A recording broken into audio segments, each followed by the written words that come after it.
السلام علیکم ورحمۃ اللہ وبرکاتہ۔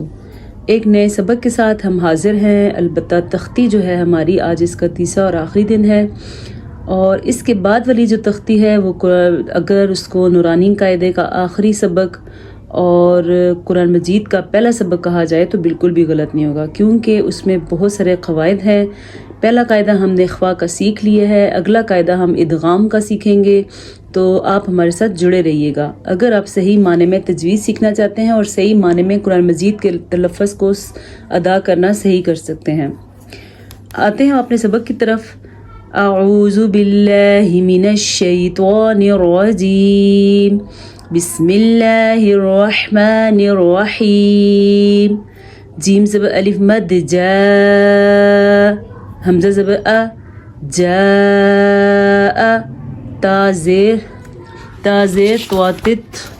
سواتس، جاءتس، صاد زبر الف مد خا، صاخ، جاءتس صاخ، خا زبر خا، تلفظ پہ دھیان دیں، جاءتس صاخ، تا پشتو، جاءت الصاخة،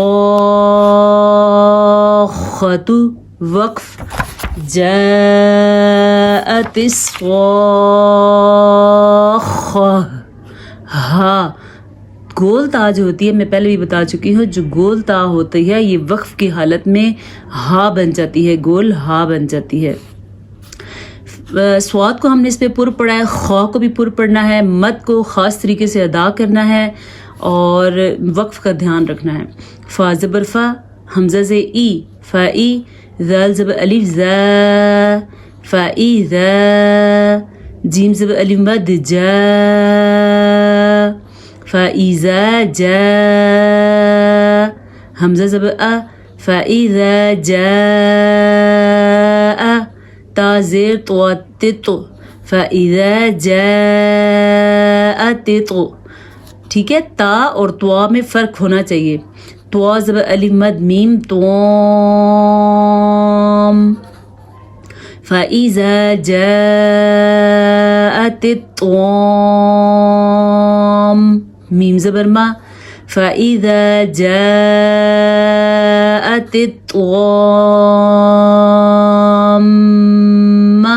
تا پشتو، تا پیش لام تل، فَإِذَا جَاءَتِ الطَّامَّةُ،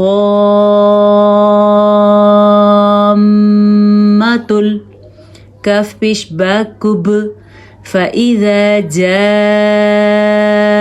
الطَّامَّةُ الْكُبْرى، را کھڑی زبر را، فَإِذَا جَاءَتِ الطَّامَّةُ الْكُبْرى، سمجھ آئیے؟ اس پہ ہم نے پہلے تو مد کا دھیان رکھنا ہے، فَإِذَا الف مدہ، اور یہ مد ادا کرنی ہے، طوا کو پر پڑھنا ہے کیونکہ طوا حروف مستعلیہ میں سے ہے، اور مد کو ادا کرنا ہے، میم پہ غنہ کرنا ہے، یہ پہلے بھی میں نے بتایا تھا۔ پھر آپ یاد رکھیں، دیکھیں اگر آپ قرآن مجید پڑھتے ہوئے نون اور میم کا غنہ ادا نہیں کرتے تو آپ قرآن مجید کو غلط پڑھ رہے ہیں، ٹھیک ہے؟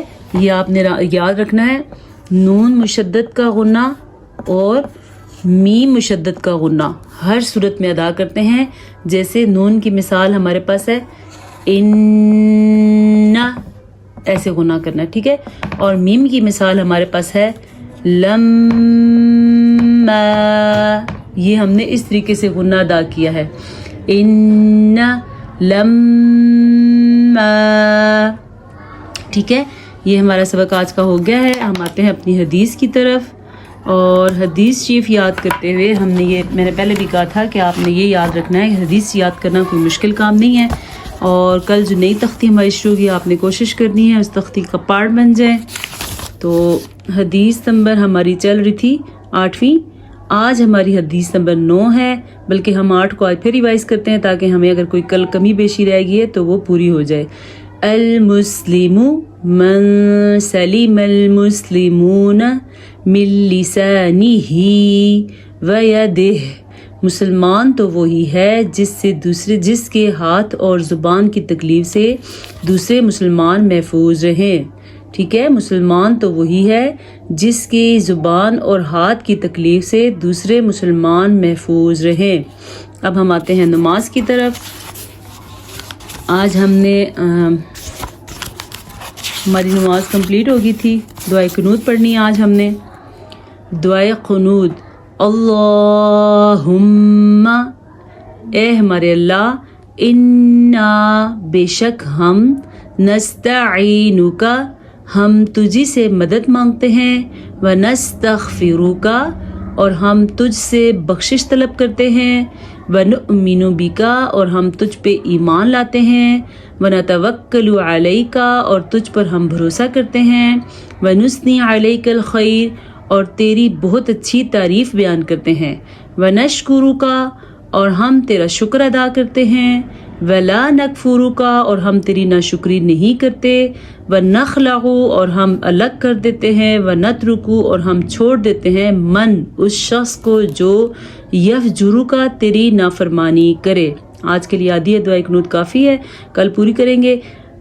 اور ایک دفعہ دعائے قنوت سن لے، اگر آپ کی کوئی غلطیاں ہیں تو وہ ٹھیک کرے.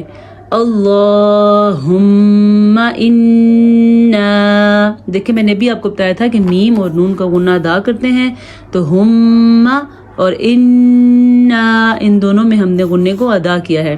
نستعینک ونستغفرک ونؤمن بک ونتوکل علیک ونثنی علیک الخیر ونشکرک ولا نکفرک ونخلع ونترک من یفجرک. یہاں پہ ہم نے کیوں گناہ کیا، یہ قاعدہ ہے جو کل انشاءاللہ ہم پڑھیں گے. ٹھیک ہے، آج کے اتنا کافی ہے. اللہ پاک آپ کو اور مجھے، ہم سب کو عمل کی توفیق عطا فرمائے. اور السلام علیکم ورحمۃ اللہ وبرکاتہ.